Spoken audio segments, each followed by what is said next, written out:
It's here! Halloween comes every October, and sure enough, it's upon our doorstep again. This year might be a little bit more quiet. COVID's kind of slowing everything down, but for the most part, thankfully, it's a holiday that just keeps on going. So where'd it come from? Well, originally, Ireland. It was called Samhain, and sometimes pronounced Samhain. And Samhain was the Celtic feast of the dead. It was the night of the wild hunt. And the elders believed that from dusk to dawn, the veil on this night between this world and the other world was the thinnest. And spirits of the dead would walk the earth. They'd visit friends and family and join in any celebration at hand. Food and drink would have been left out for any spirit traveler, and candles would have been placed in the window to guide your loved one home. As well as marking the end of the harvest season, Samhain is the Celtic New Year, and in fact the most important festival on the Celtic wheel.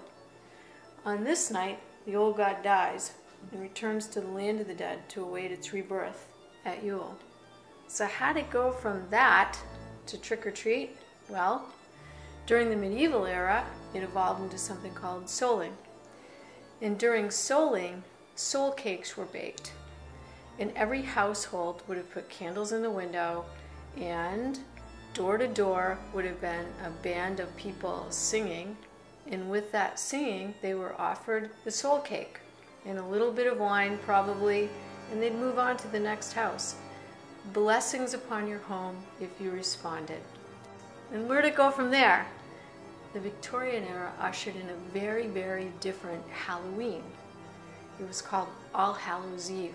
Same night, however, at this point in time we had a plethora of authors, and they did in fact change the way Halloween was viewed. It went from a celebratory holiday to something that was a bit darker and a little more ominous and a little more creepy, not so much celebratory.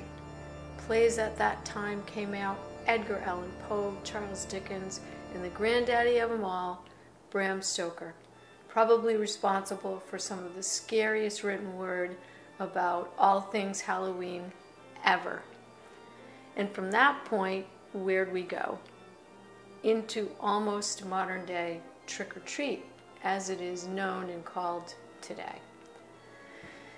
Now, it's not fair to talk about a holiday that's ancient and old without talking about the roots of a holiday in your own area. So here's an FYI about Exeter's Halloween, or trick-or-treat. Where did it really officially start? Well, records indicate 1891 was the official beginning, really. And at that point, it wasn't so much trick-or-treat. A lot of dancing happened.